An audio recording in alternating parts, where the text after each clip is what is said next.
Yeah, nice to see you all. Nice to see you too. And Jennifer? Hello, excited to Hi. be here. It's good to have you here. And is Mark with us yet? Mark, calling Dr. Kushner. He might be getting another cup of coffee. All right. Well, good. It's fun to have this great gathering of people. I know we've got our panelists are from lots of different countries. We have Canada, Sweden, South Africa, and the US represented. And I know we've got a huge range of countries represented in the audience as well. It's pretty fun to be joining through the magic of Zoom. And I'm keeping an eye out for Mark. Don't see him yet. So panelists, did any of you have a chance to watch our first session? No, I didn't. I was busy with other stuff with my student. I'm sorry. That's all right. No, I just was curious. No apologies necessary. This is free. Somebody else was saying something. I was nervously going over my notes, so I didn't have the opportunity. I was doing both. I had the live stream on YouTube, which works wonderfully well. I had that going and I had my notes as well. But it's going to be a fun 2 days of NASA citizen science. Great to be part of it. Well, I look forward to watching others later. Yes, I'm glad we're second in the lineup, and then we can relax and just enjoy the rest of the event. Right. Jim, I'm surprised you didn't get your colleagues tuned into the citizen science in my classrooms. Yeah, it was, well, I did email like the principals and other people I knew. So they said they were going to try to get on. But well, it's recorded so they can catch up later. There certainly were a lot of schools from Florida who were in attendance. I think I saw a chat from somebody from St. Andrews mentioning that they were there. Oh, nice. Good. Great. Good. Everybody, Nice. It sounds like somebody's trying to say something. And I'm keeping an eye for Mark, and I don't see Mark yet. If he doesn't show up, Jim, your voice is exactly like his, so you can pretend to be Mark. Amazing. When I close my eyes, you have the same voice. Okay. What would you like me to say? Welcome, everyone. Oh my gosh, you're so right. I'm Liv, everybody. I'm in the background. I'll be sharing the slides. And I have one quick production question from Caroline, if you're available. Sure. To Caroline? To Caroline. So do you have closed cap or live transcript on? Yes, it's enabled. There we go. Okay, great. And I'm going to hide it on my one time. So when we play the CNN video, which is right after Sarah frames the event, it has closed captioning in that video. So maybe turn off the closed captioning so there's not double closed captioning then. So you'll see it's where you'll see a broad thing of the Arctic and CNN. It's minute 2:07 or noon 07. Great. And then just a quick FYI to the Citizen Science Association team, I have chat off per your instructions. So just let me know when and if it should go back on. Otherwise, for all of our attendees who are joining us, welcome, welcome, welcome. The Q&A box is open. For our panel, if you want to communicate with anybody, you can also communicate with them via the Q&A box. All right, we're 1 minute out. Anything else from Liv, Sarah, or Jennifer Shirk from CSA that we should be aware of? And we are also recording now, and we are live on Facebook and YouTube via SciStarter's channels. Excellent. I'm all set. Thank you, everyone. I think that's great. That's it. We have 109 people with us, and that number keeps ticking up, which is wonderful to see. And we will be using the Q&A tool, and we will have a chance to take some questions from the audience at the end of this event. So if you do have a question for the panelists, you can put it in the Q&A tool. And Jennifer Shirk from the Citizen Science Association will be helping to get those questions to the panel. Sorry, Caroline, and team, can you remind me, is chat open to the attendees too? Jennifer, I think we've decided to keep chat off. Is that right? We're going to try to focus on the Q&A Got it. so we can share info out through the chat to everyone so we can share answers. I was just about to put in chat that I am zooming in from New Jersey, and where are you all from? But it would have been about you, panelists. And Mark has joined us now, so we're good to go. And it does look like it's noon.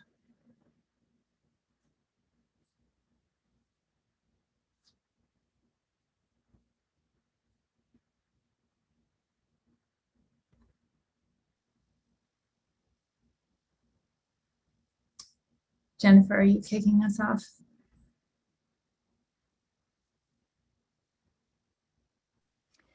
Well, hello, everyone, and welcome. Thank you for being here with the plenary event at the intersection of CitSciCon and CitSci Virtual. It's a real pleasure to be part of launching this first ever event that brings together the audiences who are helping to lead citizen science projects and the audiences who are the key contributors to all of these efforts, those millions of volunteers around the world who make this science possible. I am pleased to be joined in promoting and leading this event by partners at SciStarter and at NASA. And to give a hello from SciStarter, I'm going to turn it over to Darlene Cavalier. Thank you so much. Yeah, welcome everybody who's tuning in, at least 132 people. We know some of you are representing families and classrooms, so thank you. You're going to hear some amazing things from volunteers who are really just like you, people who are curious or concerned and have turned to citizen science as a way to make a positive impact on the world and help scientists answer questions they can't answer without you, believe it or not. That's what citizen science is about. I'm Darlene from SciStarter, and we are very proud to partner with the Citizen Science Association on CitSciCon, thanks to support from NASA. And for 2 days, you're going to learn a lot about NASA projects that need your help. So I encourage you to find them all at scistarter.org/NASA. And you can find links to register for more free sessions like this one that you're in now. And you can find all of the project step-by-step instructions and additional resources there. So thank you so much for allowing me to be part of this event. And I can't wait to hear more from our volunteers. In fact, that's how I got started, basically as a volunteer in citizen science. And there's really nothing like it. I hope you find something to get involved in. Thank you.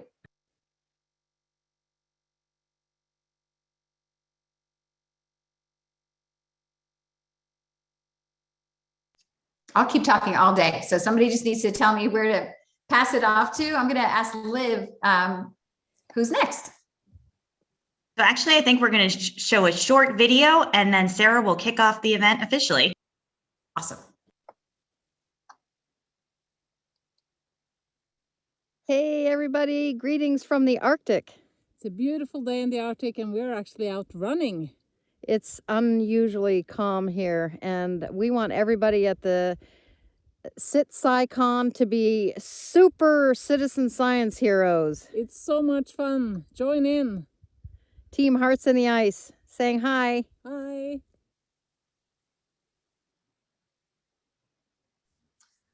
So you've just heard a really short video from Hilde, Fålun, Strøm, and Sunniva, Sorby, who together are Hearts on the Ice. We're going to hear more from them in just a little bit. My name is Sarah Kirn. I work for the Gulf of Maine Research Institute in Portland, Maine, and I'm on a special assignment this year, working with Dr. Mark Kushner and others to support the NASA Citizen Science Program. I'm so happy to be here hosting this conversation with a wonderful group of citizen scientists from a variety of NASA citizen science projects. They're with us today to share their experiences in these projects with you. And it's important to remember that our panelists are speaking for themselves. You aren't guaranteed their experience or results. You'll have your own marvelous experience no matter what project you do. We do hope that their stories shine a light for you onto what could happen for you. If you're with us here today because you contribute to a NASA citizen science project or are curious about joining one, welcome. We're excited for you to hear from people who are really doing the projects, some of the projects that we're going to be talking about over these 2 days. If you're with us today because you lead a citizen science project, you're equally welcome. We're glad that you're going to have this opportunity to hear what citizen scientists have to say about why they join projects, why they stick around, and what they get out of their participation. So let's get started. We're going to hear first from two adventurous souls committed to raising attention about climate change by spending the winter living in the far, far north. We're going to play a short video to introduce you to them, and then you'll hear a conversation I recorded with them earlier this month. I spoke with them by satellite phone.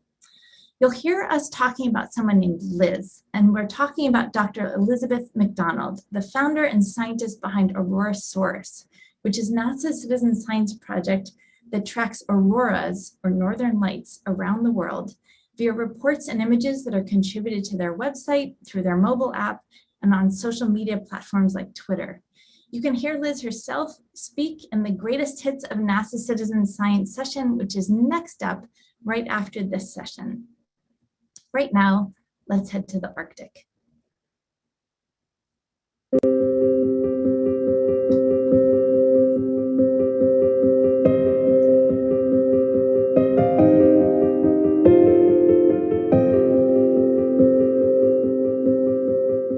The only neighbors that we have around us in miles of miles is polar bears and reindeers and polar foxes.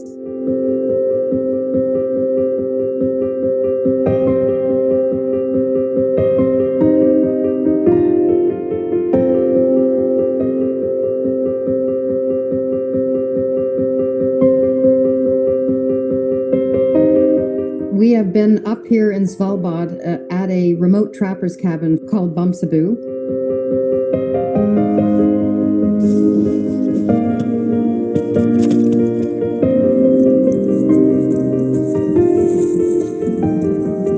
Today is March 9th. It's a full moon, and it's the first time that I see the sun since October.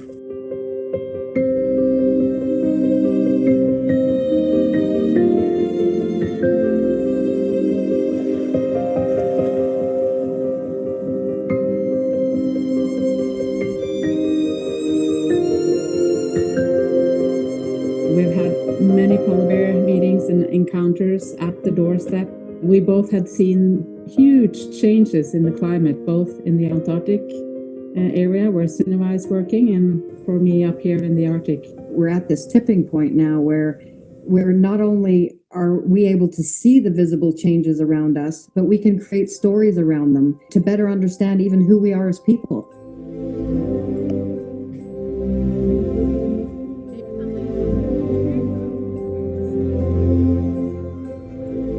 We can tell you a little bit about polar bears and why the ice is important for them. The biggest polar bear that we had as a visitor was 600 kilos, almost as big as the hut.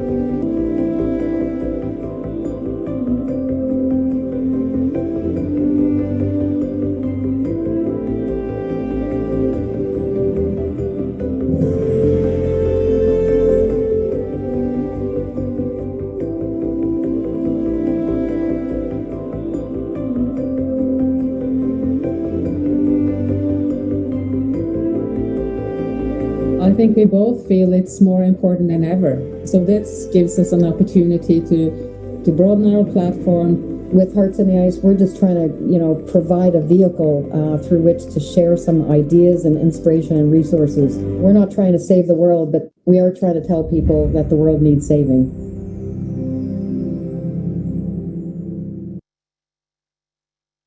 We have the incredible opportunity today of talking with Sunniva, Sorby, and Hilde Fålun Strøm.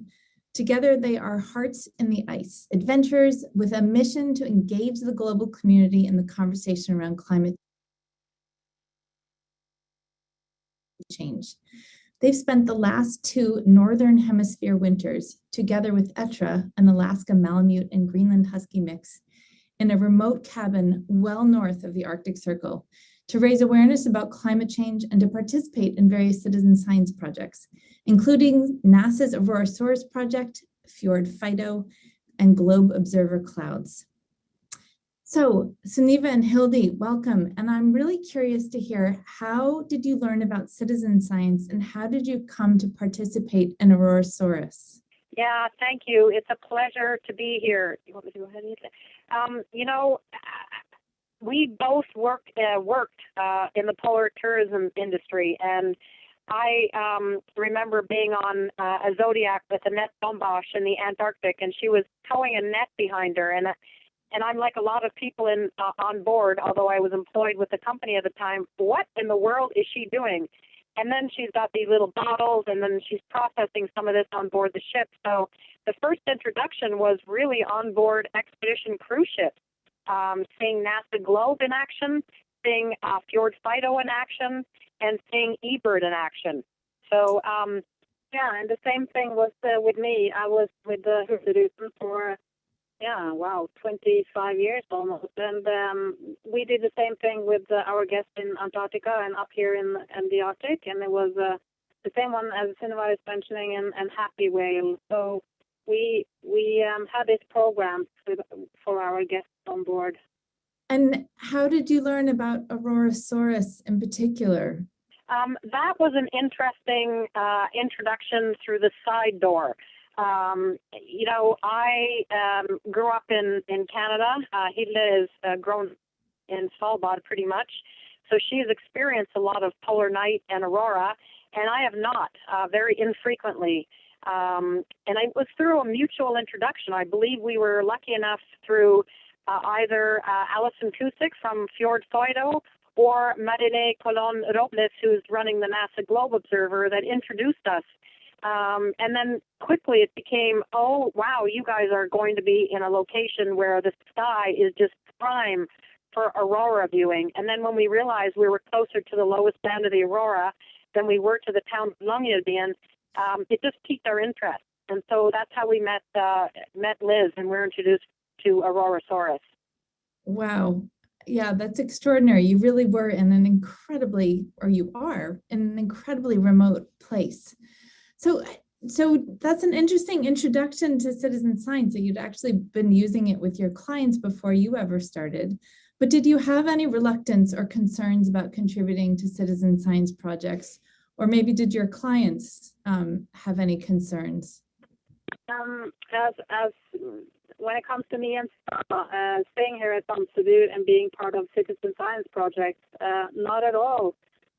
This was one of our major goals, to make a contribution to scientists and also to build the bridge between the scientists and their knowledge and ordinary people like ourselves. But I have to admit that it was all a bit overwhelming at first. I mean, this life here at Institute was new to us, and we had so much tasks and so much stuff going on. We had safety and security for polar bears, and being so extremely remote in this uninsulated Trappist cabin with no running water and electricity. So we had a dog that came on board just a few weeks before we were leaving. So it was tons of things to think about. So and so we were a bit overwhelmed, and as you know, all the procedures, all the protocols to follow and to fill out seemed a bit much, but we managed. All 7-8 projects we have delivered to all of them. It's really a tremendous accomplishment that you two have done. So what kind of training did you have before you set off to do these projects in your remote cabin? Wow, that's a great question. And it was actually rather intense because, as Hilde just shared, making sure we're following all the right protocol and everything. We made time and more projects folded in towards our departure, which was September 2019. So we've been here for over 16 months now. And it was going through lots of paperwork, lots of apps on our phone, which can't work with us here if we're offline, many of them. The NASA Globe is great. We can use that, but we can't connect to the internet in the same way that normal people do. So there was a lot of training around troubleshooting, going through the equipment, making sure it's stored properly and cleaned properly, and making sure we have The paperwork is plastic coated if we're taking it outside and using it out there. So it was a tremendous amount of video conferencing, phone calls, and lucky enough for us, we had quite a few partners on our send-off trip, including Liz and Allison and Eric Saxuk and Kim Holman, so and Børge Damsgaard. So we had 5 of our science partners with us on our send-off trip, and we used the time, believe me, not enough time to say goodbye to family, but more time just sort of in conversation with the scientists to make sure we were following all the protocol properly. It was so interesting. Wow, that's a powerful testament to the commitment that you have to the science that you're doing. I've gone on some smaller expeditions myself, and I understand how those last few days are so packed, doing all the things that you won't be able to do for the next however many months, and talking with people you won't be able to speak with. So congratulations for putting that effort in to learn what you needed to learn. I also remember when I set out on expeditions, there's so much kind of stress and energy getting ready that as soon as you push off, there's an incredible piece of finally, oh, it's just us. We have what we have, and the kind of world simplifies. That's been true for me in my much safer, much less remote adventures. How did you feel when you said goodbye to everyone and it was just you and the protocols you learned and the instruments and the devices that you had? What was that feeling? Well, it's exactly how you described it. It's like going on a long ski trip and you have your whole life in a polka behind you, except that we were going for more than a long ski trip. We were going to stay here for what we thought was going to be 9 months. And we had all the equipment, we had all the food that we needed. We had Estra, we had each other, we had all the equipment and security stuff with us, and all, as you said, all the equipment for the science project. But when the ship with 100 people on board left us and hung the horn and was out of sight, it was we were both worried for that moment. Would it be extremely tough for us to standing there and see the ship with all our loved ones and our partners leaving us? But it is, as you said, it was a sort of a calm, peaceful moment where we understood that now it's us, it's this place, it's all we are going to do is make a contribution to the scientists and try to inspire the world around us to become citizens, scientists, and climate ambassadors. Well, you certainly have done that incredibly effectively. I find your story and your adventure incredibly inspiring myself. I'm sure I'm not alone in that. I'm really curious to hear you reflect on how, if any, impact your participation in these citizen science projects. How has that changed the way you see things, either the ice around you, the sky around you, or even yourselves or science? Have your perspectives on those things evolved through your participation? Actually, it went from, it being a task, a lot of to-dos, making sure we're recording the protocol, following all the procedures, taking care of our equipment. And then it turned into something that was to be. We became really immersed in every one of our projects. It was a purpose behind our being here, actually, and it's so interesting. I feel smarter.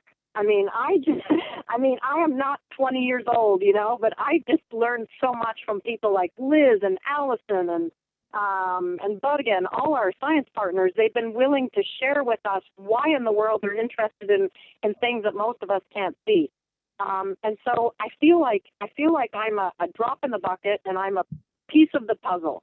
And if I can do that and Hilde can do that, then everybody can do that. So it's that's sort of the high level of feeling. But underneath all of that, I look at everything now differently.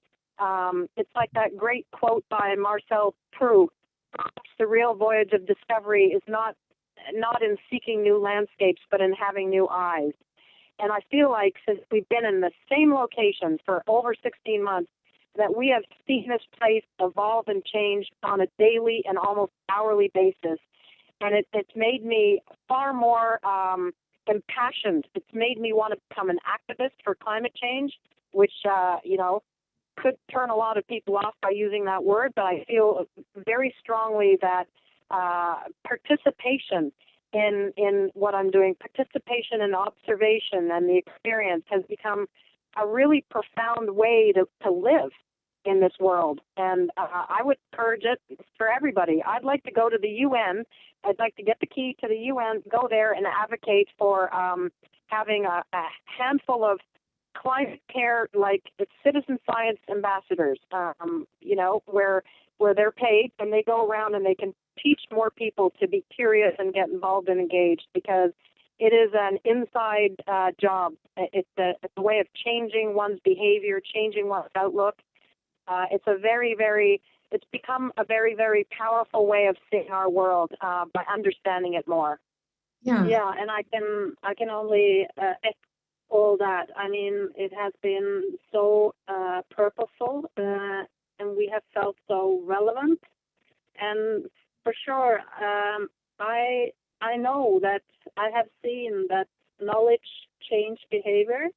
So being a part of this and learn more about it and try to communicate what we have learned through all of you as citizen scientists has been so meaningful for us, and talk to almost 100,000 kids all over the world. So and being here for what became, it's going to be 18 months. We started out with 9.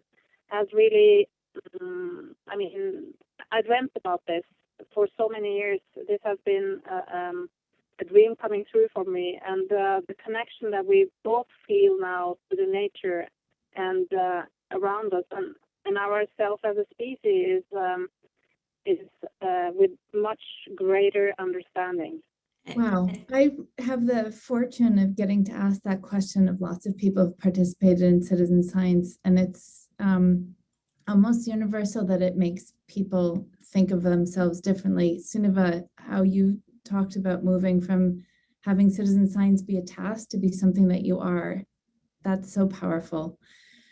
Thank you both so much for your time today. Thank you. Great to talk to you. Thank you so much. Thank you for the opportunity.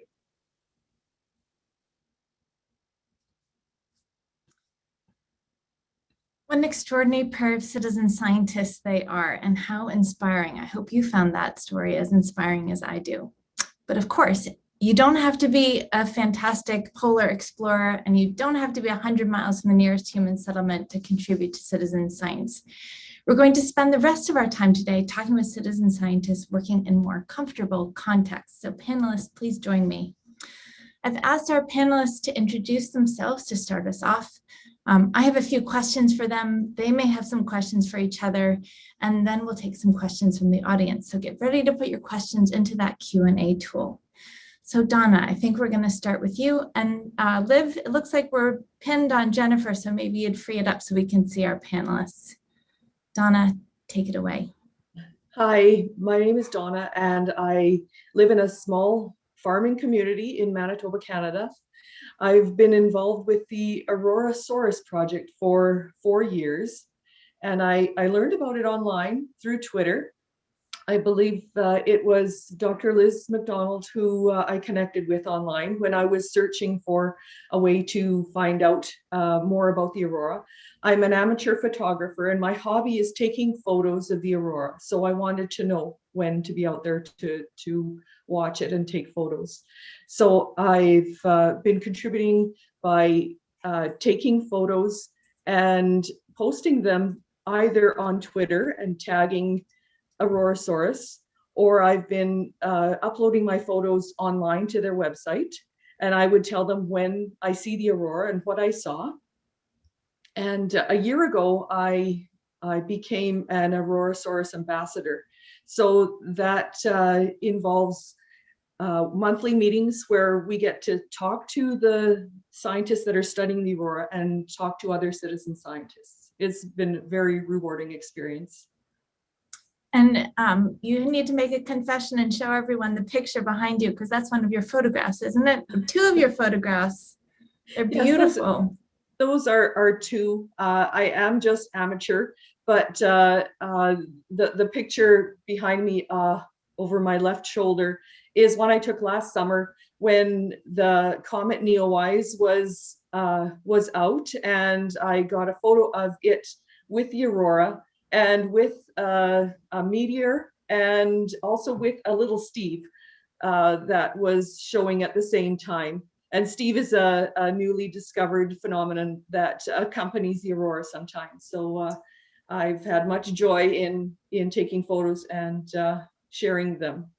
It's wonderful. Thank you. So now we'll head south from Canada down to Florida, and you, Jim. Hi, hello. I'm Jim Less, and I am from Cape Coral, Florida, which is in Southwest Florida. And I'm a science teacher at St. Andrew Catholic School. I teach science to middle school students, 6th, 7th, and 8th. And Sarah invited me to participate on this panel to talk about my experience with the Globe Cloud Observer. So I do cloud observations with my students because it fits in really well with our curriculum for weather and climate, for water cycle, and other topics as well. And the kids just really enjoy getting outside and doing science outside. And also the connection to NASA is really, really interesting, especially to the students, because this is probably their first exposure. They had all just thought NASA was astronauts. So they realized they can work with NASA scientists and really contribute. So that's a real positive thing. And especially this year, it's been good. You really are in a you heard school, my aren't bell. you? I'm sorry about that. You brought us all back. No worries. Yeah. Oh yeah. So I'm in the classroom today. But anyways, as I was saying, this year especially, it's been very valuable because of the COVID. We have to wear masks in the classroom. But going outside, we're able to relax that. And that's always a good thing. And it was also really easy for me to include our students that are doing distance learning with cloud observations, because they can do their cloud observations just in their own backyard the same time we're doing them together at school. But so it's something that I do with my students mostly. And how did I get involved?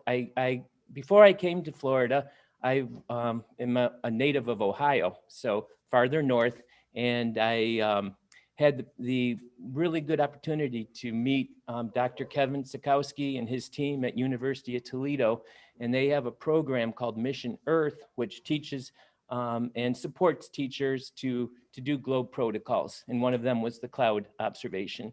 So I feel real fortunate to have been involved in that program probably about 5 years ago, and I continue to do globe and not only clouds but other protocols as well with my students. Great. So thank you. Good. Thanks for being with us. Oh, my pleasure. And off to you, Josh. Hi, everybody. My name's Josh Hamilton. I live in Lansing, Michigan, so about halfway between Jim and Donna, up in the northern part of the U.S.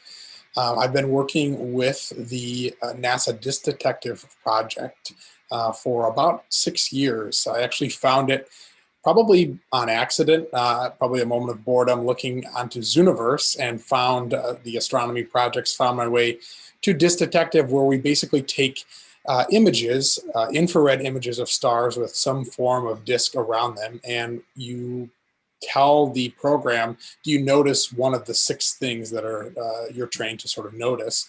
And after doing about 300 of those classifications, you get an email from, at the time, Stephen, who's now a doctor, actually, and it invited me to be a part of the advanced team, basically like a moderator. Joined in the weekly Zoom calls, eventually was trained to be on the citizen science team. In that process, was able to be a co-author on a couple of papers, and actually even took some of the knowledge that I got from studying with the team at Disk Detective, was able to discover and name a couple of new variable stars, and have a paper right now that I'm writing that's in peer review. I just got the first revision completed and sent back out. So that's kind of my involvement with NASA Citizen Science and Disk Detective. I actually work in Michigan at a Catholic church as the adult faith formation director. So kind of an interesting combination. I do not have a science background, but I've always loved science. And so this gets me the best of both worlds being a part of this project. It's great to have you with us, and the scientist behind the Disc Detective project is also with us. Mark Kushner, do you want to say hello? I know you two know each other. Hey Josh, how's it going? Thanks for coming by. And hey, do you want to tell people about the particular Peter Pan disc that happens to be in your background? Yes, yeah, I was telling some of the panelists yesterday about our Peter Pan disc. So one of the papers that we did write was about a disc that we found. So typically you have a star and it ages, and the disc ages along with the star. So of course our star, being a mid to old star, has a disc that is mostly made up of planets, the asteroid belt, the Oort cloud. It's actually pretty clean. Obviously a baby star typically has a foggy sort of cloud of dust around it and debris. We found a star that was old, but the disc wouldn't grow up. The disc looked like it was a baby disc. And so that was the first of its kind ever found. And this is kind of a image that sort of represents what that might look like. You can see a couple little baby planets forming in the background there, and some kind of planet system probably beginning there. So that was one of the papers that I was able to be a co-author on as well. And of course, to participate in Disc Detective or any of these projects, you don't have to understand anything that Josh just said. And maybe Josh or Mark could drop some links into the chat to help people who are curious to learn more. But even at the beginning of these projects, you really aren't expected to know anything. And your contribution and participation is really encouraged and valued. So now we're going to go to South Africa and hear from Macdonald. Oh, Mark has one more thing to say before we do that. Oh, just wanted to thank Josh. Yeah. So we'll have more conversation in a minute. So Macdonald, let's hear from you. Hello, everyone. My name is Macdonald Chirara, and I'm from Zimbabwe, but currently I'm in South Africa studying at African Leadership Academy. So I've been part of the Globe Observer program, in particular the Globe Trees program. So what I basically do is whenever I travel or whenever I'm at school, when I see a tree, I just use the app-based tool to just take pictures of different trees around me. So whether it's a field trip, whether I'm just going anywhere, I just take pictures of trees. So I found out about this project about 10 months ago when I was attending this science competition, and one of my friends, my colleagues I met there, they told me that they were doing this cool NASA thing without them being a scientist, or they are just a student, but they are assisting NASA scientists out there. So I was like, what is it? And they told me about it, and it was just a simple application. And I found this very interesting and fascinating. Yeah. So you've always loved trees, and this app just gives you a chance to participate in the science around them. That's great. It's wonderful to have you here. Yeah. Thank you for joining us from South Africa. And now we're going to Sweden and Rosa.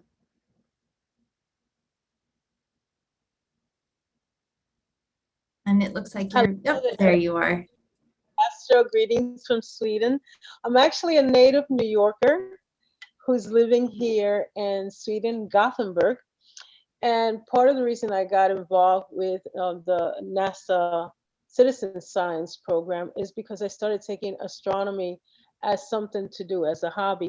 I've always been interested in astronomy, but never really thought that I would do much with it, since I grew up in the 60s during a time period when girls were not encouraged to be in many professional fields.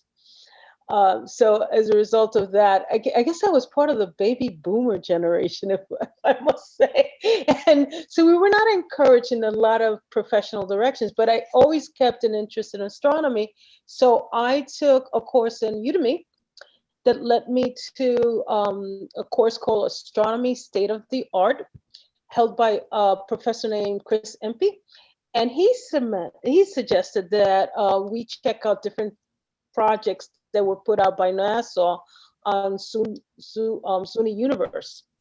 And one of the many projects I participated in was the Backworlds project, Planet 9 project. I did a couple of different ones, Planet Hunters, etc. but I actually became involved in a couple of discoveries. One of them was a brown dwarf that was uncovered in 2017. So I was one of the 4 citizen scientists who was able to discover this. Now, you have to understand, I just did this as a hobby and something to do while I'm adjusting to Swedish lifestyle. And I never once in my life assumed that I would be part of this project that would take off. I was just diligently looking through the different charts. They actually guide you through the process of reviewing different charts and diagrams, and do train you what to look for. And I did hundreds of different diagrams and charts, and never once did I realize it was going to lead to anything. I just did it because I was curious. It really fascinated me to learn about the different elements that are part of space. And one day I get an email telling me, hey, you're part of a team that actually discovered a brown dwarf. So that was very exciting, very exciting. I didn't participate in many of the discussion groups because I felt a little bit awkward since I'm not an astronomer. I'm not part of the NASA group, but I'm a real citizen who, by real citizen, I mean, I'm not a scientist by nature per se, but it became really interesting to discover all these different elements and learn the difference between a brown dwarf,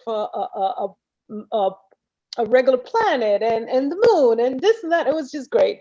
So I really encourage people to participate because anyone can do it. If I can do it, anyone out there can do it. It doesn't really take a rocket scientist to do this. So I think it would be really useful for people to get to know. I mean, my background generally is that of a therapist, and I do have a psych degree, a doctorate in psychology, but it ties into the elements of we're more than what we tell ourselves we are. And I think this is what's great about this citizen scientist program, is that it allows you to expand. My interest in astronomy started in the 5th grade. And I have to tell you, my teacher, Mr. Lipsky, would be very proud that I continued to pursue astronomy, since back then I wanted to be an astronaut. And I remember a bunch of the kids growing up laughing, saying, oh, girls cannot be astronauts. I mean, you're crazy. You maybe a secretary or a teacher, the most you can be. But I always in the back of my head believed that women one day would be astronauts. And I said it out loud, and the kids laughed and thought I was a comedian. And I said, don't worry, one day I'm going to have my last laugh. So I do recall when women went out to space, I was laughing then, and I'm laughing now. So it's been a pleasure. It's been truly a pleasure. It's great to have you. It's great to have you with us, Rosa, and I'm glad you're getting that last laugh. So each of you has been doing a very different citizen science project, though, for a while now. And I'm curious to hear, there's one thing to join a project, you're curious about it, but you all have really stuck with some projects. Can anyone speak to why you've stuck with it? Maybe you had a moment where you thought, oh, I think I'm done with this, but something pulled you back. Anyone want to comment on that? Can I? Sure, Rosa, and then we'll go to Donna. It looks like she's got an answer. Yeah, I can just say, I would say that it's because the more you learn, the more you understand that there's more out there. So it's sort of a snowball effect. It just becomes more information to open up to. That's Excellent. What's kept me there. And how about you, Donna? Well, for a while there, I thought I was going to be too busy to be participating in something like this, but it's not like a job that you have to show up every day for. I can contribute whenever I have time and whenever I'm outside taking photos of the aurora. It's pulled me back in because I get to learn more about my hobby, more about how I need to watch the data and what I need to look for to be able to see the aurora. So I've been able to increase my chances of getting photos, because where I live, I don't see the aurora very often. So it's pulled me back because it's my hobby, it's my passion, and I get to contribute to scientific study and possibly new discoveries And that can be so exciting and so rewarding. Josh? I think as well, one of the things I've enjoyed about citizen science projects in general, and particularly this detective, which I've worked with, is, depending on where you're at in life and what kind of availability and time that you have to put towards a project, there's a lot of flexibility. I mean, I've got 2 children. My wife and I are both in master's degree programs of our own, working full time as well. So, it's not as if I always have 10 or 15 hours a week to put towards a project. Certainly there are even weeks or months where I'm able to just step away and then step right back in. And I appreciate that kind of flexibility. I can be as involved or uninvolved as needed. That's, I think, the benefit probably of being a citizen scientist versus a paid scientist. I can step in and out as I have time for it and passion for it and energy for it. Yeah, and there are some projects, they aren't represented necessarily by you all, that are much more casual, where you take a picture, you send a text message for the Lakes Observation Program, where there's not as much of a demand. It's not quite as involved an experience. Jim or Macdonald, did you have anything you wanted to add about why you stuck with your projects? Yeah, I'll say just a couple words. So being a teacher, I get new students every year. So it's a wonderful thing that I enjoy doing with the students, and the students really get a kick out of it as well. And I do have to say, each year that I've been doing it, it seems like it gets easier because the app gets updated with more user-friendly features and wizards to help you. Even if you're a 6th grader, not experienced at making cloud observations, it walks you through it, and they can do it a good job right out of the box. So that's why I've stuck with it. Great. Yeah, just to add, just to add on what other panelists have echoed, is something really cool to know that the data which I'm recording is being compared to the data which NASA satellites are out there are recording. So it's something which makes me feel proud of myself. As you should, absolutely. So I'm curious to hear from any of you who wants to answer this question. What has your participation in NASA Citizen Science Project enabled you to do that maybe you didn't think would be possible for you? Wants to start with, Donna. I would never have been able to say that I got to work with NASA or people from NASA. And I have similar background to what Rosa was talking about, growing up in the 60s and 70s. And yes, I thought, wouldn't it be cool to be a rocket scientist or something like that? But I went into a different career because it was encouraged to seek something that was more suited to, I'm not going to say it, but more suited to a woman growing up in the 70s. And now I can say that I have learned so much about the aurora, and I've contributed to scientific discoveries that are just blow me away, that stuff that's being discovered around the world from people that are all watching the sky at the same time. That's very exciting.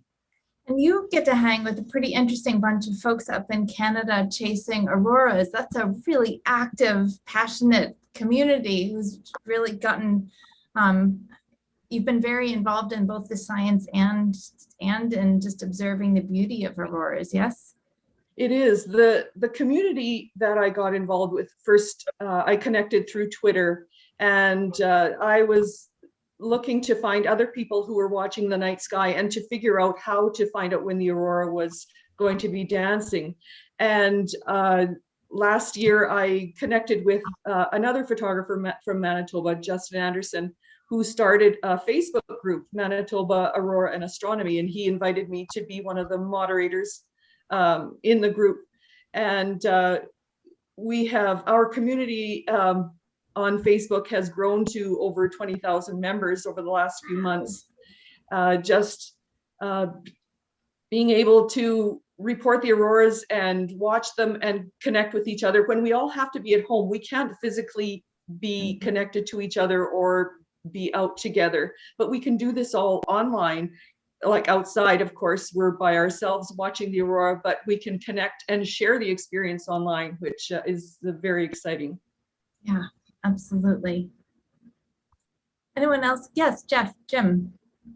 And Don, I just want to tell you, I'm very jealous of you because seeing an aurora is on my bucket list. I've never ever seen one in person, just on the internet or in pictures. But I wanted to answer your question, Sarah, and I'm also, just like Donna said, really motivated by the connection to NASA. 'Cause I guess I never thought we'd be able to work with NASA so easily. Because one of the things, I didn't mention this when I first introduced myself, but when we take cloud observations, if NASA has a satellite that's flying over at around the same time that we are, then they will send us a report, usually in a day or two, and it's an easy to read report comparing the satellite measurements and observations with our observations. So that's really useful. It helps maybe to build our confidence when we see that our observations tie in really close to NASA's, and it also helps us assess our weaknesses or what we need to improve on. So it's a good assessment tool, and it's fun. So it's a cool connection. It's great, yeah. And as our audience will discover if you stick with us over the next 2 days, NASA has citizen science projects that cover the full gamut of the NASA research that's underway, and that includes a lot of Earth science projects. And Globe Observer and other efforts are looking at this Earth from space and with people in collaboration with all of us. So moving on, I'm wondering if any of you have been able to influence or share the work that you've done in a way and recruited anyone to join you, or have you influenced, has your work with the NASA Citizen Science Project allowed you to influence your peers in new ways? And Josh, I know you've got an answer to this one. We'll start with you. Absolutely. Actually, kind of two answers that we went over yesterday as well. The first answer is, I think in a world, in a kind of climate at this point that a lot of my peers, at least, had trouble trusting science, still have trouble trusting science, the science on climate change, different hot button issues, I guess. And one of the things that citizen science allowed me to see is the inside view of how science is done. One of the cool things about science is the idea of peer review. And I'd certainly heard of peer review before doing citizen science, but I didn't quite understand what it looked like. And basically, in my mind, peer review is the process of saying, I know that not one single person is perfectly right, so let's put this in front of other people's eyes, let them nitpick it before we even publish something. And then once something's published, you can be sure that there are groups looking at basically saying that that paper was incorrect and here's our paper. And I think there's sometimes a distrust of science when maybe one paper says one thing and then in 10 years a paper says, actually, we've learned something new. But what I've really learned is that's a sign, not that science is failing, but a sign that science is succeeding. That actually, of course, we continue to research after we publish a paper, and we don't assume that we have everything figured out. If you look at early medical technology from 2,000 years ago, we don't have to say that they were wrong and they weren't doing science. They were doing science that was done over and over and over and over again, and now we have robots that can do heart surgery. But I didn't see that until doing citizen science, until being peer reviewed on my own paper, on the papers that I worked with. And I think I was able to witness to some of my peers, my friends, my community on social media and in person, that this is actually science working, not a sign that science is broken or a sign that it can't be trusted because it changes. That's what it's supposed to do. It's supposed to change as the facts and information we learn change. The other piece, I think, as somebody who is in a faith community, somebody who works in a church, I love being able to be a bridge, both from the scientific community to the religious community and from a religious community to the scientific community. There's distrust on both sides of that aisle. Many scientists would consider themselves not religious. Many religious people might consider themselves at least distrustful of science. And I consider myself 100% faithful to both. You know, in my mind, my religion answers the why and science answers the how. And I love that I get to have both answers to some of the more important questions in life. And I love getting to share that with the people that I work with at my parish. I gave a talk a few months ago called Science versus Faith. They're not actually in competition. And a lot of people, they hearken to that because they didn't want to distrust science, but they felt like they almost had to. And that's not the case. Thank you. Great insight. Macdonald, I think you had something to say on this question. Mainly my answer might be based on the previous question on how the project, something I didn't expect. So mainly being part of the Globe Trees exposed me to the environment and how important the environment is to me and to the future generations. So it led me to look at the trajectory of my future in terms of what I want to study in college and my career path. So one of the major decisions I made was to consider minoring in environmental studies during this fall, because doing the Globe Trees program, I was able, every time I took a picture of a tree, I would question myself, what is the name of the tree? Does it enter the data? You have to enter you have to write about the environment. What are the conditions? Is it dry? Is it rainy? So all of those factors contributed to me being more exposed to my environment. Great, and it's influenced your choice of your future direction and your future career, yes? Yes, so this fall, if there's anyone from New York, I'll be joining Colgate University. So I'm going to be minoring. I declared a minor in environmental studies because of my exposure through the Globe Trees program. Congratulations, that's a great school, and you will be surrounded by trees in upstate New York at Colgate. Absolutely. I'm glad you love them. Does anyone else want to comment on that? What have you been able to influence because of your participation in the Citizen Science Project? Yes, Jim, teacher, of course. Yeah, I just want to share a story that happened yesterday after we had our little meeting. This was after school, and we have a car line where kids get picked up to go home. And one of the young boys in my 6th grade class just came up to me out of the blue and said, "Look at those clouds." He said, "Aren't those clouds neat?" He goes, "I think I'm going to go home and make some cloud observations." Now, whether he did or not, I'm not sure. I didn't ask him today, but I just thought that was so cool that I can spark interest in young people to want to pursue something like that. So.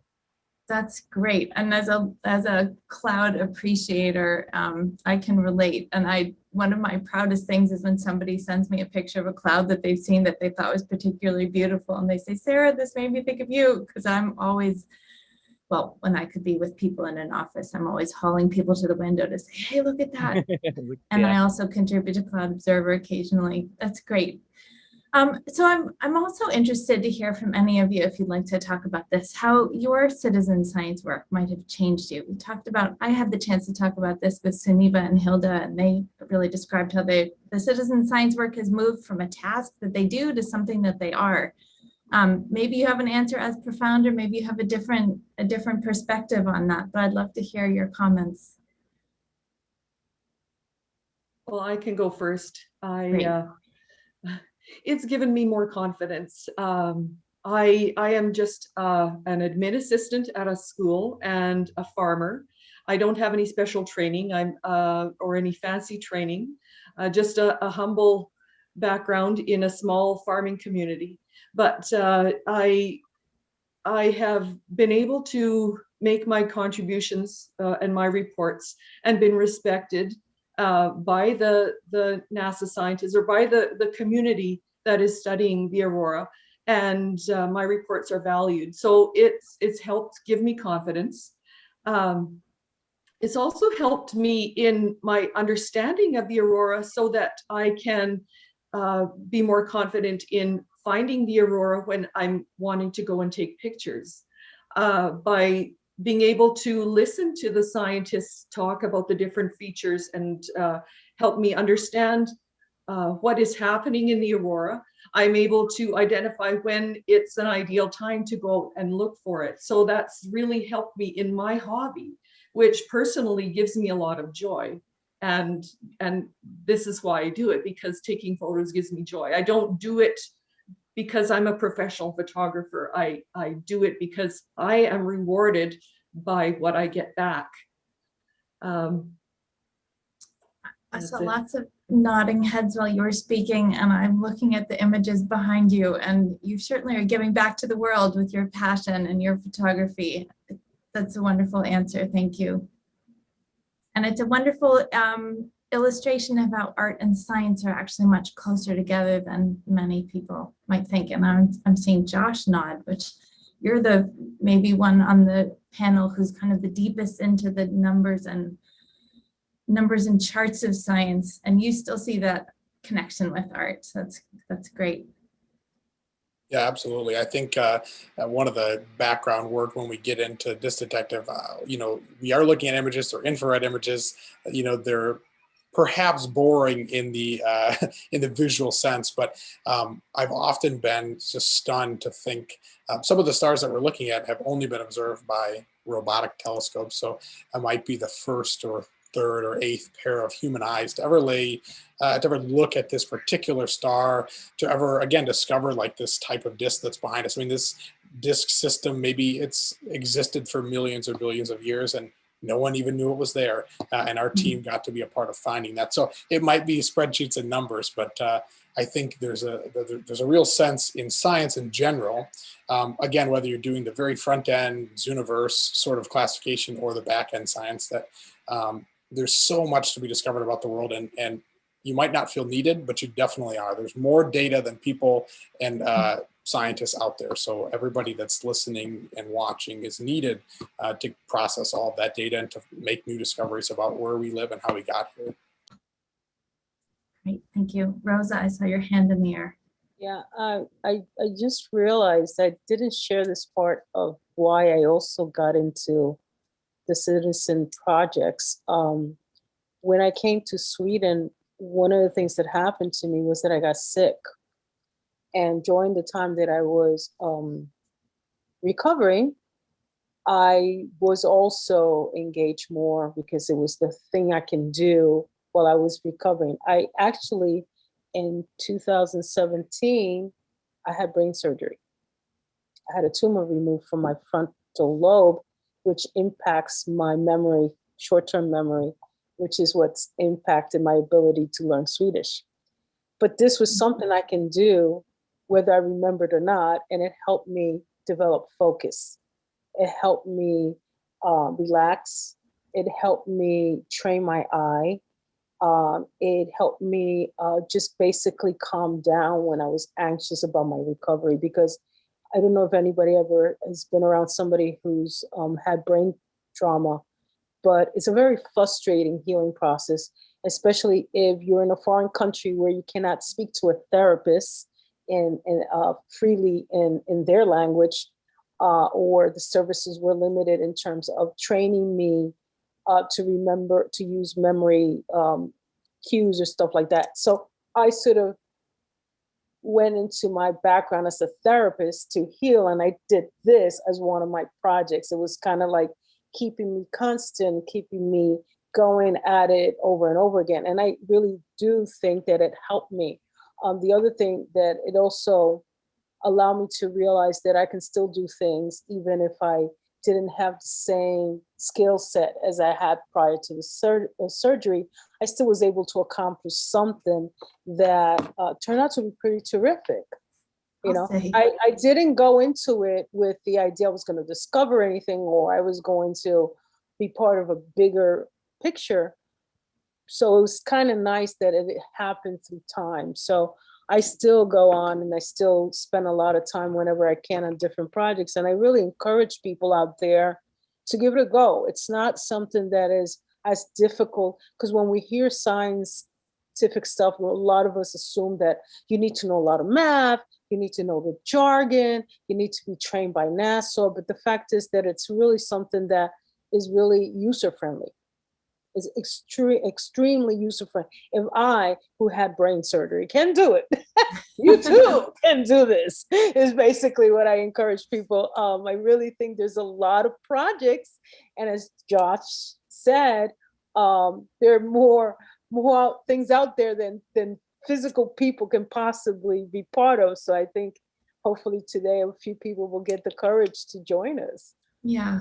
Oh, thank you for sharing that, Rosa. And one of the real joys of my job, my work with NASA, is I get to interview people like you and Josh who have published papers with the project leaders of the projects they're working on. And it's surprising how many people talk about the value of that they use the project and their participation in it to recover from something and to connect with people in a way that felt safe to them at that time, which I'm very curious about. I think it's really interesting that you have that in common with many. Mark, I see your hand up. Did you want to jump in? Thanks. I just want to make sure to say hi to Rosa because we never met. And, and you're co-authors. Yeah, we're co-authors. I remember your emails. Yeah, I'm so grateful for your work.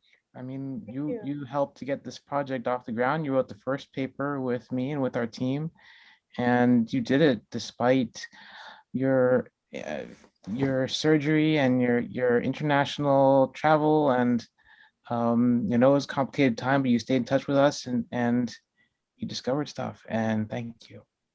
Thank you.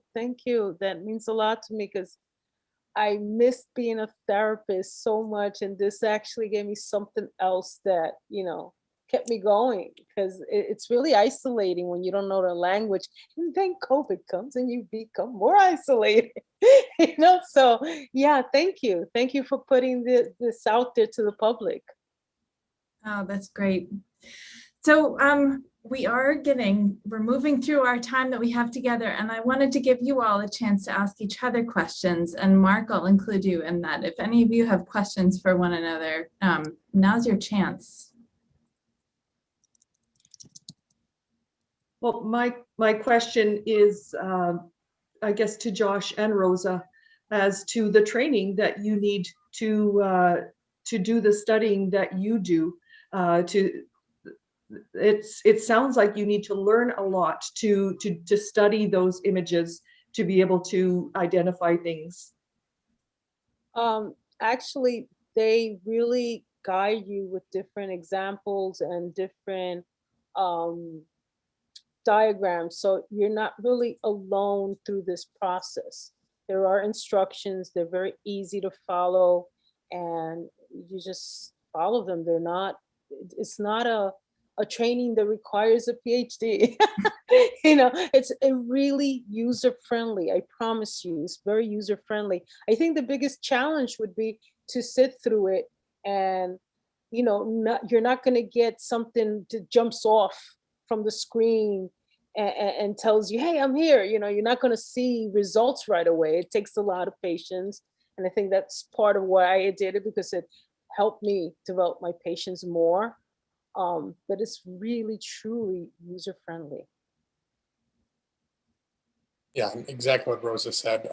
When I started the project, the basic classifying on the Zooniverse website, there's a series of images, you hit play, and you tell the team basically, did you see any of these 6 things? There's a little red circle. Did you see 1, or did you see 2 or 3 or more dots in the middle? Did you notice this, that? It's very simple and very important information. I've done about 80,000 of those through the years. And Rosa made a really good point that the most challenging part of that work is not the skill set, it's the patience. And I think being able to see the value of what you're doing, even though it may not seem to have value, that it's the 80,001 star that you classify that's going to be the Peter Pan disc that changes science. And that's what you have to keep in mind. I think actually for me, one of the things that I enjoyed about that stage in particular was, with Netflix and all these other kind of things that you might spend your time doing, this was a nice alternative, something at least semi-productive if I had some downtime at work or somewhere else. And then the training to become a published co-author. it was linear. It was just step by step being present, listening into the calls. I remember hearing those first calls, and Rosa talked about, foreign language concept. To me, even though they were speaking English, I still had no idea what they were talking about. And you maybe feel that way today, as some of us share and use words that we don't mean to use, that you might not even understand. I was certainly there.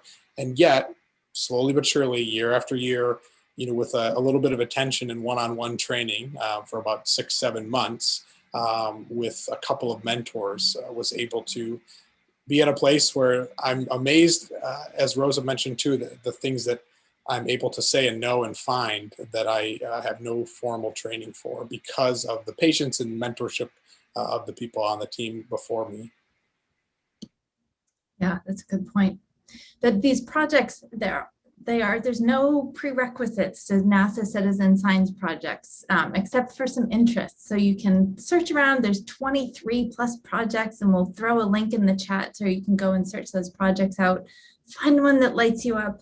And then there's pretty simple steps to join any of them. Be patient with yourself as you learn how to navigate the site and how to navigate the science. But there really are opportunities to learn as you go. Anyone else have a question for the panel? Mark. Oh, and Macdonald's. I just want to say Josh came by and visited us one time, which is really cool. Right. So these friendships that you can hatch online in these NASA citizen science spaces can turn into real life friendships where you see people in the flesh, which is fun. That's a great point. Macdonald's, you had your hand up, and then we'll go to Donna. Yes, sure. Thank you. So my question was to James. So have you tried to link some of the Globe app tools to the curriculum, and how have been the student grasping the content?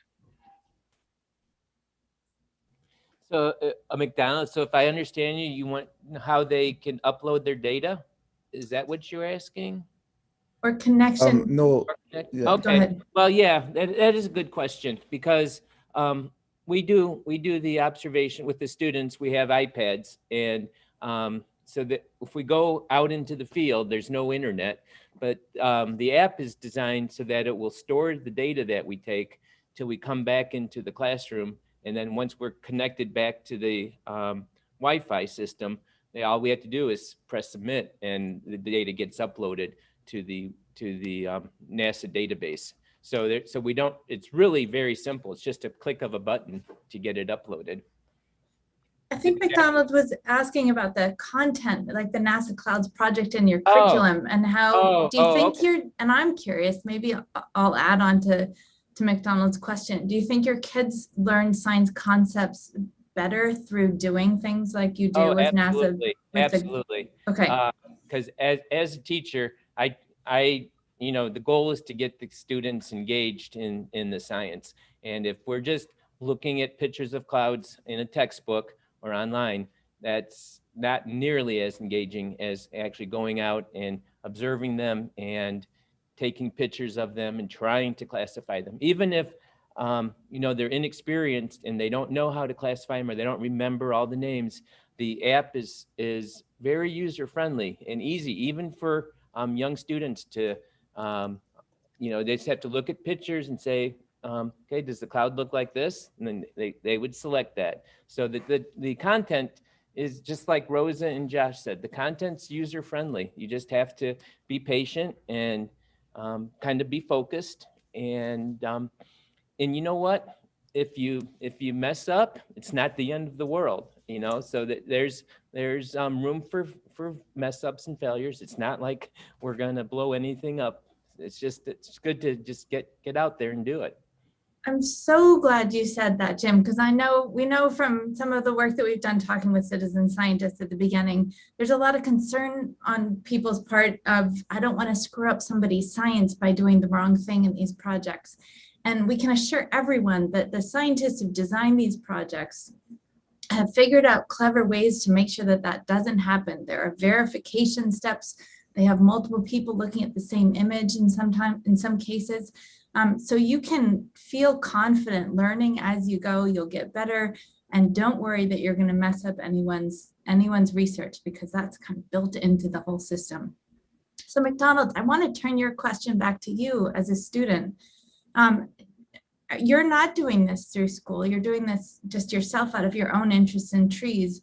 How would you compare the learning experience and what you've learned about trees through Globe Observer to what you're learning in school?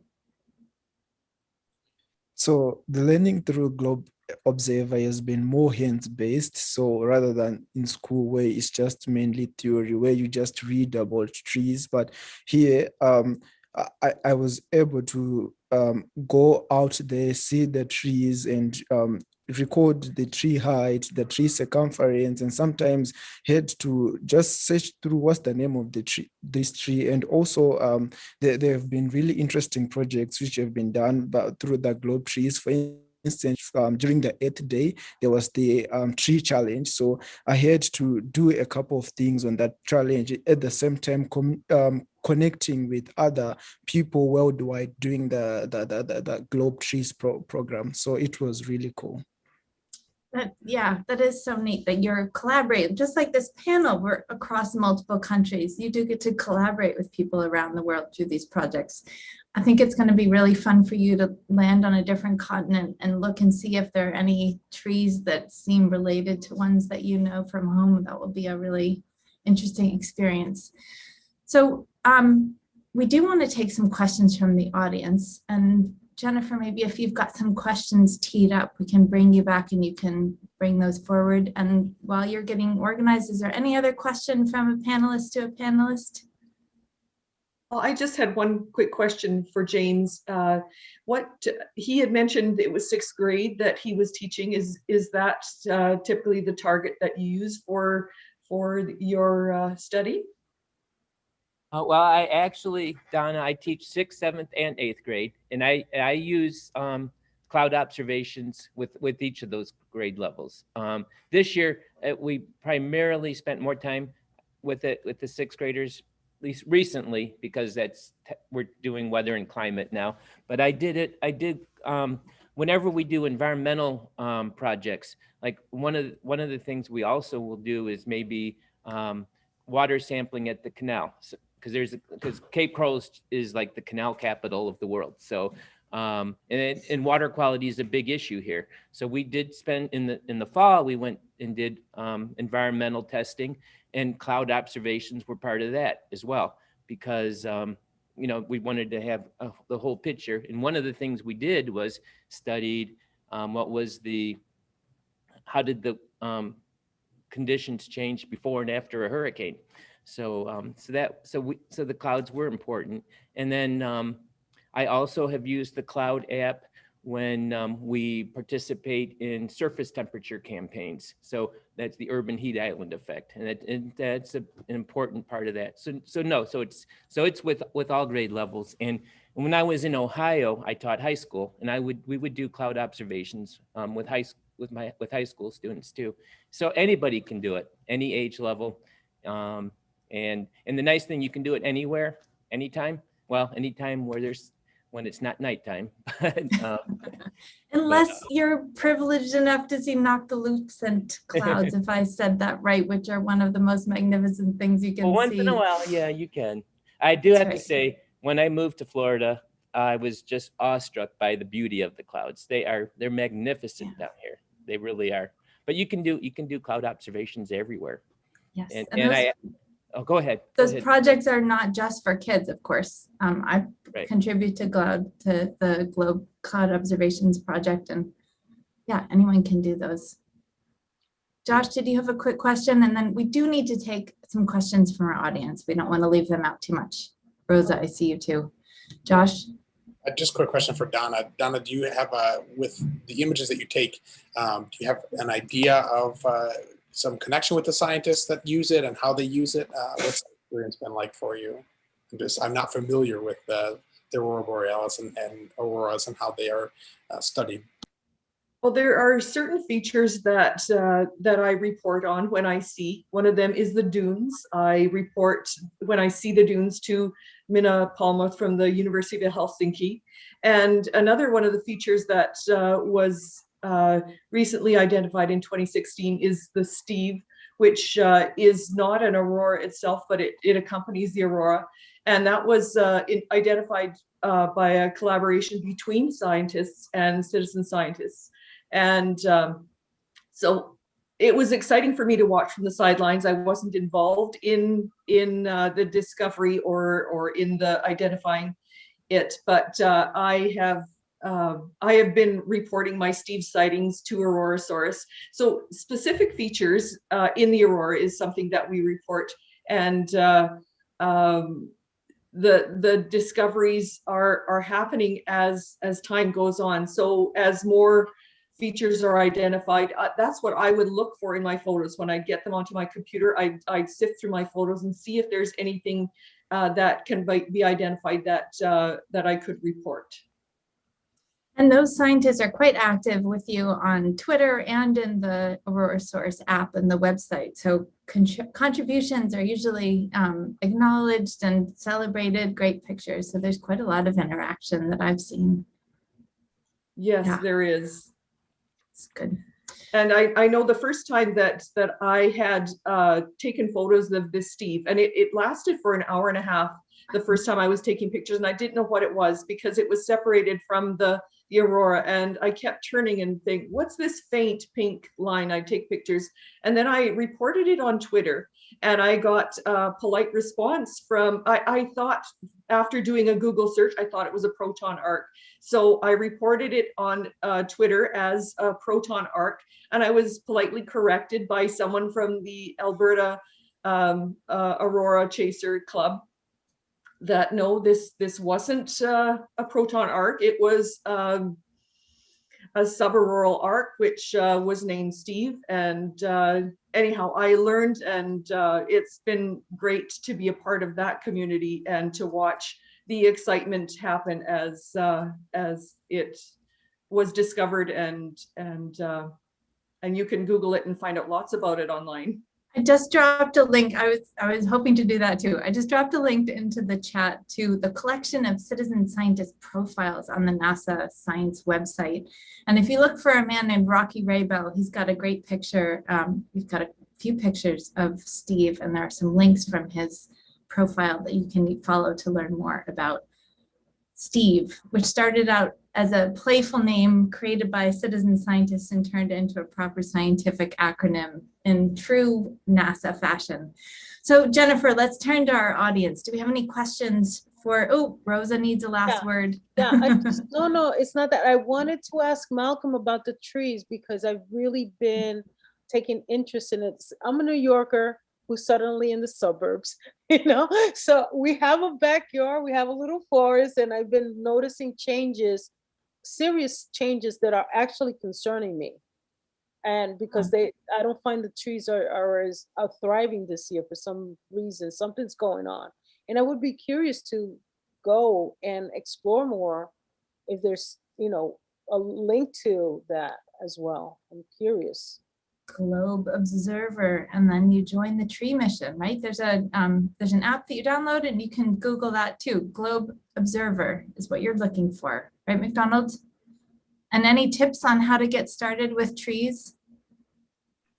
Yeah, so it's the Globe Observer. So you choose the Globe Trees program, and everything is basically simple. There are tutorials to everything you need to do. There are steps to everything you need to do. So you just search the Globe Observer, then the Globe Trees program.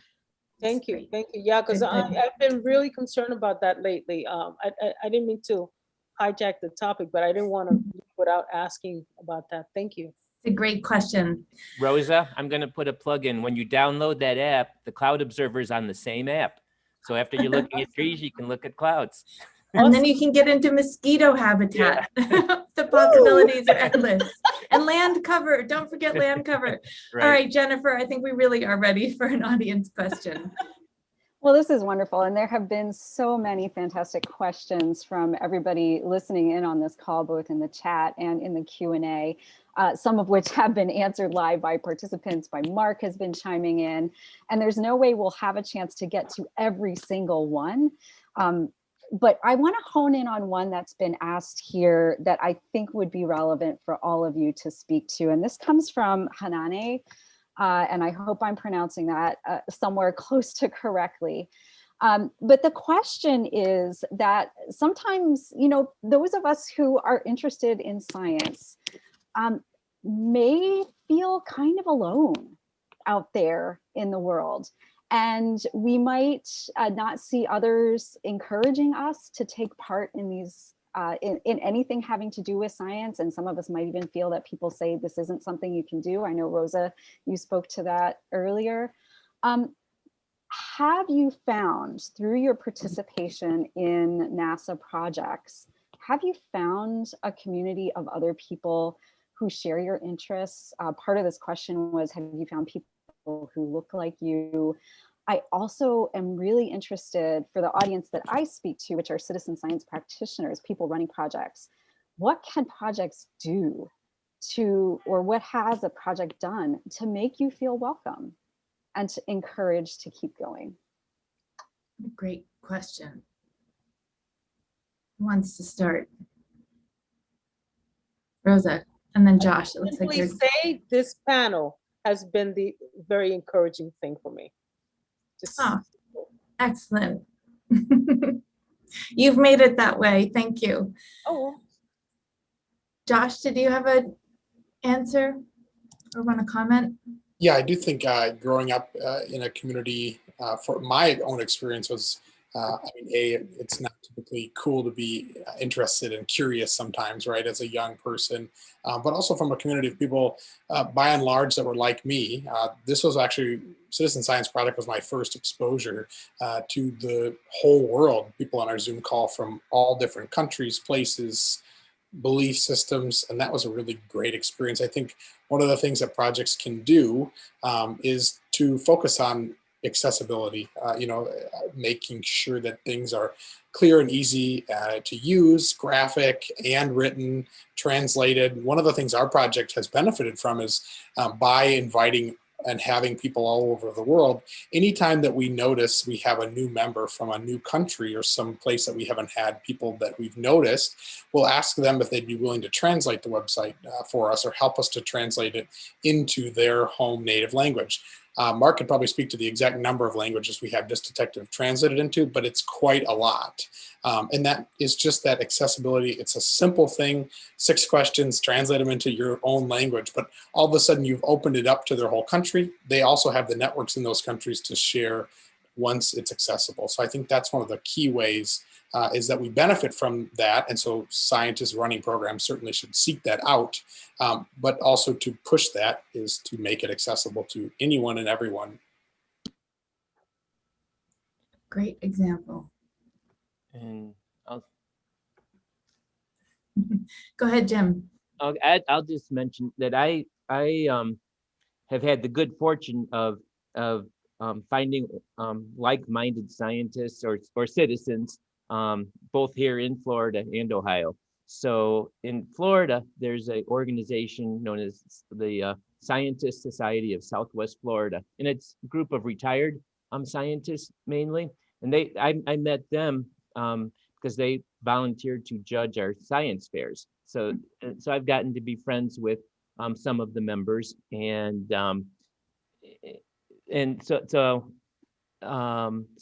that's been encouraging. And I also want to put a plug in again for the network from Ohio. So even though I had great network in Ohio, I've still been able to communicate with them and they through Zoom and email and all that, and webinars. So there are opportunities to stay in touch, and I do think that's important. You do need to keep the contact, otherwise, if you're doing it alone, you do kind of feel isolated. So finding a group, and there's groups out there. You just have to kind of network and ask and find them. Great.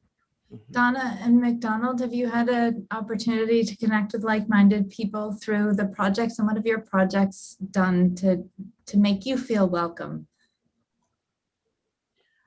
Well, I certainly have been able to connect with people around the world, and I'm quite a private and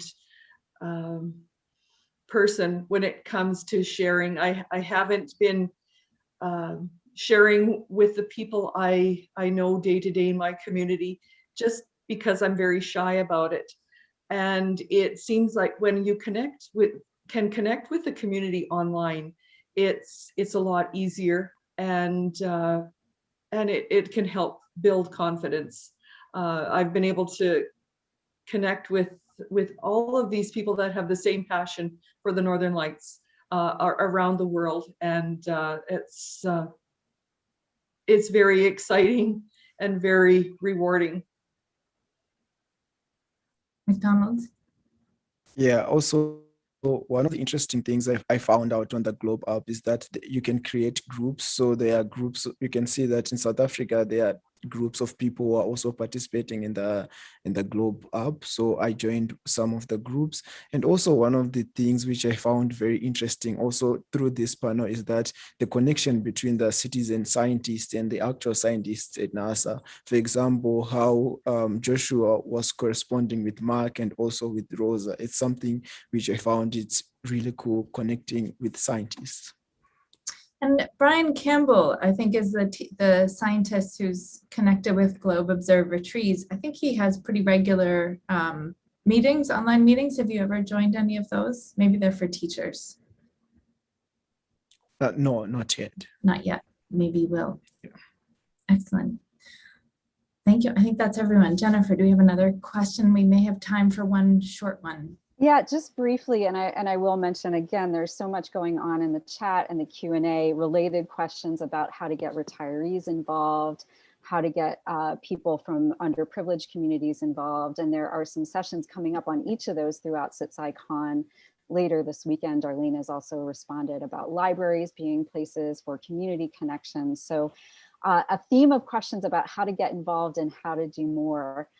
But also a set of questions around how to go deeper. And Sarah, you already asked a little bit about this earlier, and some folks have talked about what your participation has allowed you to do. But I wanted to ask that one more way, and Nitish has asked, what comes after your participation in citizen science? And a version of this, Josh, specifically for you, there's a question. So you've gone ahead into academia. Macdonald, I think you're moving into a degree program as well.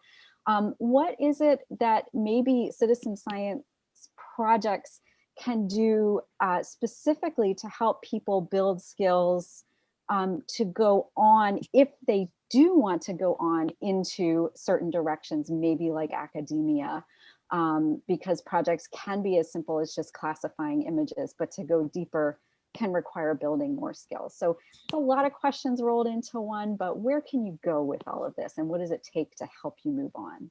So Jennifer, I'm tickled too. That question is going to be answered over the course of these 2 days, and CitSciCon is the perfect response, because we are going to preview and talk about all this NASA citizen science projects with emphasis on how to get started. And Mark himself is leading a whole session tomorrow on what do you do after you've gotten into NASA citizen science, what comes next. So that's a fantastic question that kind of connects us with the rest of this 2-day event. I hope everyone on the call and everyone on the panel tunes in where and when they can. Panelists, do you have any comments on those questions? Rosa. Yeah, I'm retired and disabled, and I did this on my own. You really don't need any special skill set or a formal introduction. You just basically go on Zooniverse and sign in with your email and password, and then you can just go in there and look at all the wonderful projects they got and just join it. Real easy. 1, 2, 3. As long as you get a password you remember, you won't have any problems. That's it. I think that's the hardest part is getting a proper password. So you should be able to join real easy. But what comes next? And Josh, you're in a degree program, but you're actually not in a science degree program, are you? So maybe we should clarify that. Yes, definitely clarify that. Yep, I am in a degree program, but not for science. No, I think what comes next, I mean, one of the things, because of the skills learned to do the work of citizen science on Disk Detective, to be able to look at the databases, read the numbers, make deductions, write papers, get criticism, write new paper versions. I was able to, like I said, even though I didn't pursue academia, to write another paper on my own. I think, there's different projects that are out there, different programs, different groups where you can go to connect the skills that you've received and learned, whatever they may be, into another group, another area. It doesn't even have to be the same field. I think the skills that you learn in citizen science of collaboration, of doing science, and of being even just curious and passionate are going to benefit you no matter what you do, including going on, obviously, to study science. And you've built a network now of, someone like Dr. Kuchner, who would be certainly an asset if you were to go on into a degree program. Who wants the last word? I'm noticing that we have 1 more minute left of this great panel. Yes, Jim. Well, I'll just say, as far as where it takes you, I think that's got to be an individual thing and based on your passion. So as much passion as you have, it can take you as far as you want it to, and or as much interest as you have, so you just have to kind of follow your passion and your heart, and I think it'll lead you where you're supposed to be.